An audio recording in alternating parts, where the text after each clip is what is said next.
Thank you, Chair. Thank you, Conference. It's great to be back in Liverpool.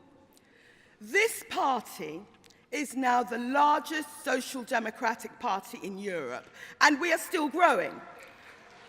I'm still here. Jeremy Corbyn is.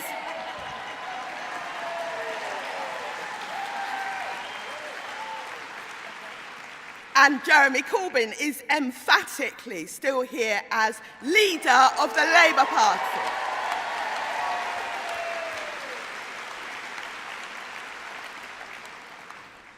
We are here to discuss the safety and security of the whole country. And this, like so many social issues, is a collective endeavour.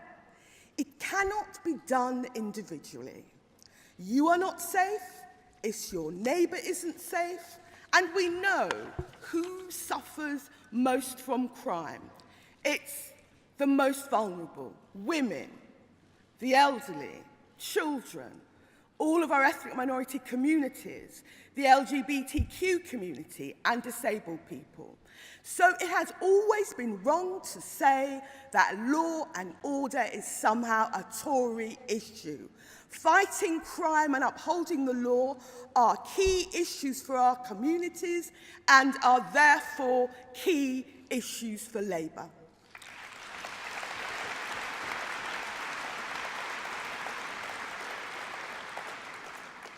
The truth is that the Tories are all talk when it comes to law and order. In fact, they've cut over 20,000 police officers. Support staff have been decimated, and we can all see the consequences in our community. Response times to 999 calls are increasing. Violent crime is increasing, but arrests are falling. Government cuts, Tory austerity, has damaged our public services. All Tory cuts have consequences, and their police cuts also have consequences. You cannot keep people safe on the cheap.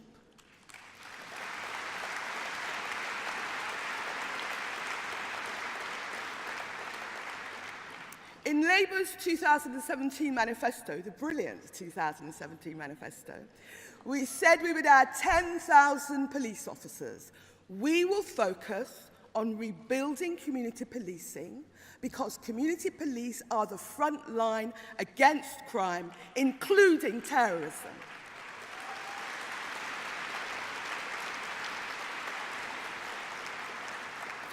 We also intend to recruit more fire officers, more border guards.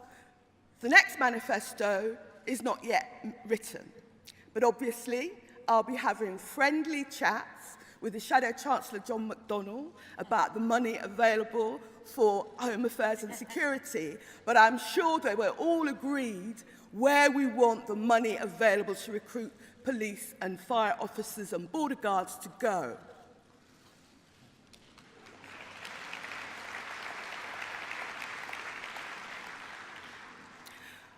But on a serious note, the tragic fire at Grenfell reminds us all of the courage of our firefighters.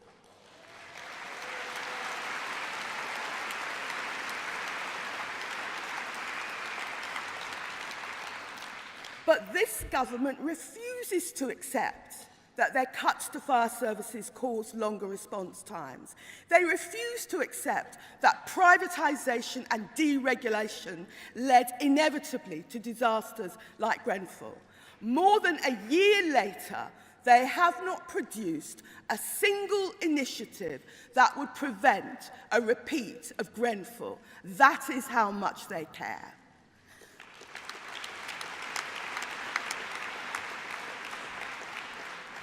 This government is failing to protect communities or to ensure their safety. This government is big on rhetoric about security, policing and borders, but talk is cheap. Action costs money. They've slashed the border guards just as they slashed the police and fire services. Not Labour. It wasn't Labour that slashed the border guards.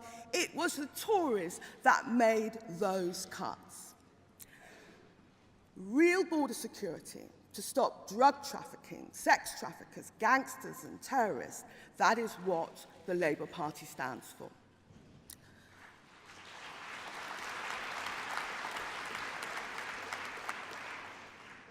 But false and toxic rhetoric on protecting our borders and on immigration led directly to the Windrush scandal.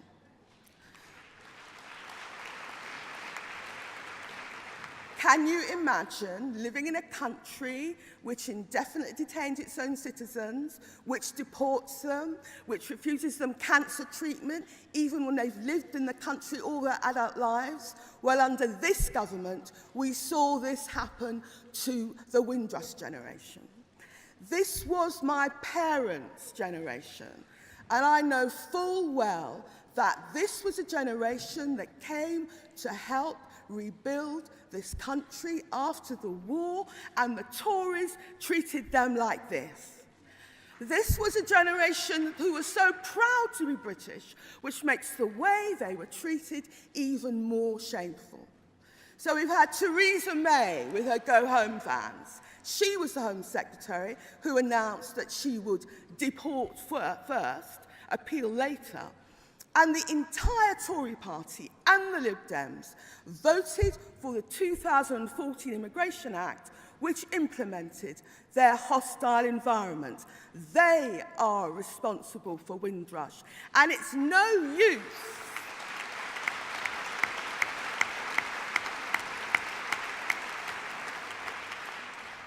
use the current Home Secretary Sajid Javid trying to evade responsibility. He claims to have ended the hostile environment.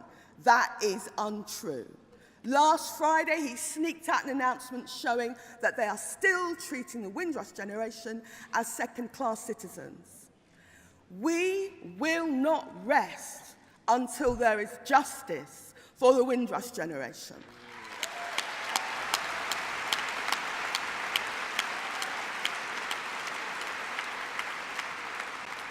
We will not rest until the hostile environment is ended, until Yards Wood and Brook House detention centres are closed.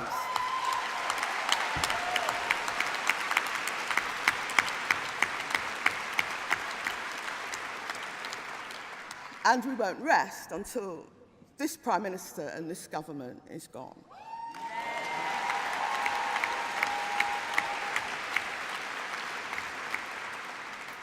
Recently, I set out Labour's new immigration policy. It's based on Labour values and the needs of the society. It is not based on demonising migrants. We will always uphold our legal and moral obligations to Commonwealth citizens. We will not use the 3 million EU citizens currently resident here as bargaining chips.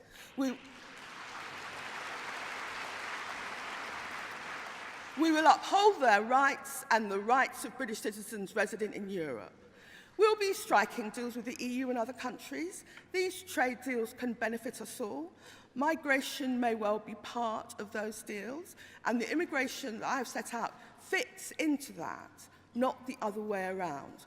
What we won't be doing is having bogus numerical targets for immigrants.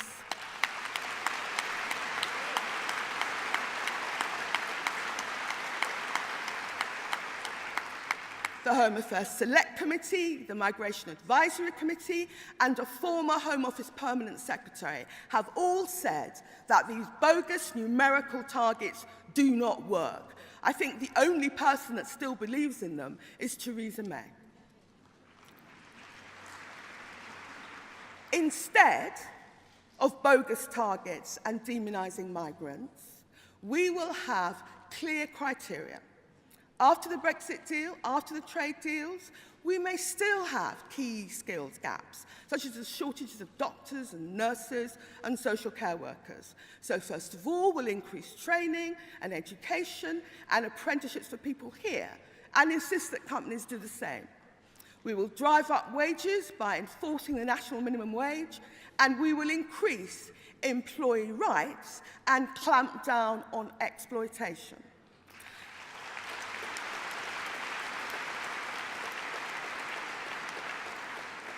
But we can't expect increased training to plug the shortage of workers like doctors and social care workers in the short term.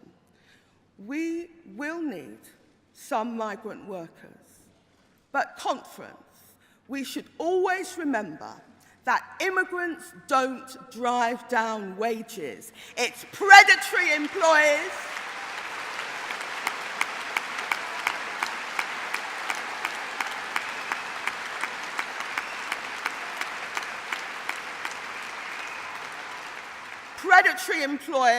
weaken trade union rights and freedoms, and an austerity government.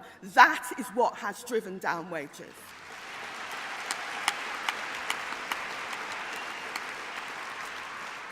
And once people are here, we will treat our brothers and sisters from overseas fairly and equally. That is Labour's new immigration policy.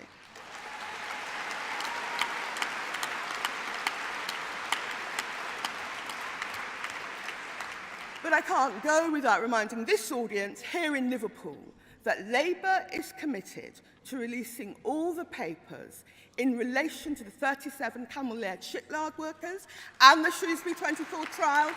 We will provide full disclosure.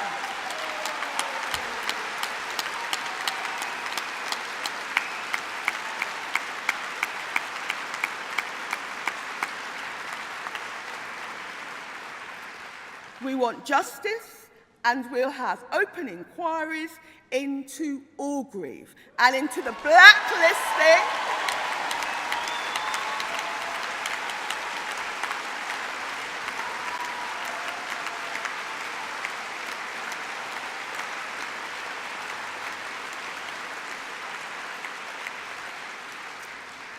and inquiries into the blacklisting of trade unionists.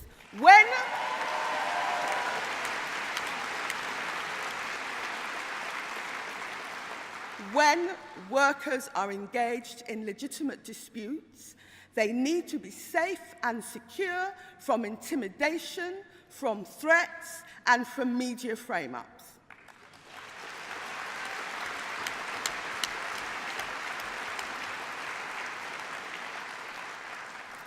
Now, most of you will have heard of the spy cop scandal. We know that in this country, you generally need a warrant to enter someone's home or intercept their telephone calls. So a Labour government will insist on time-limited judicial warrants for any undercover policing.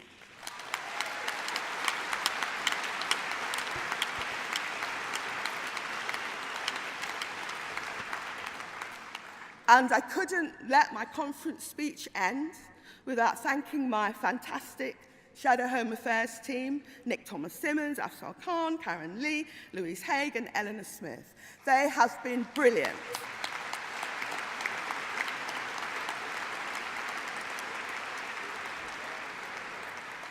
They are formidable in holding the Tories to account and will be formidable in government.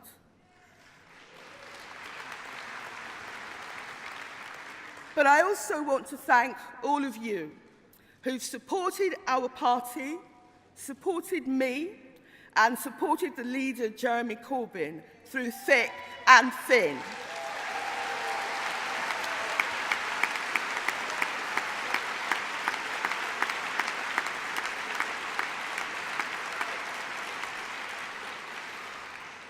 This country has never needed a Labour government more.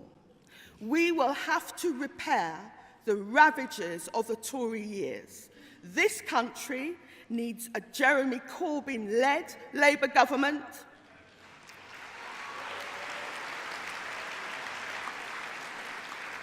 And as one of our former leaders, the great John Smith, said, the chance to serve is all we ask. Thank you, conference.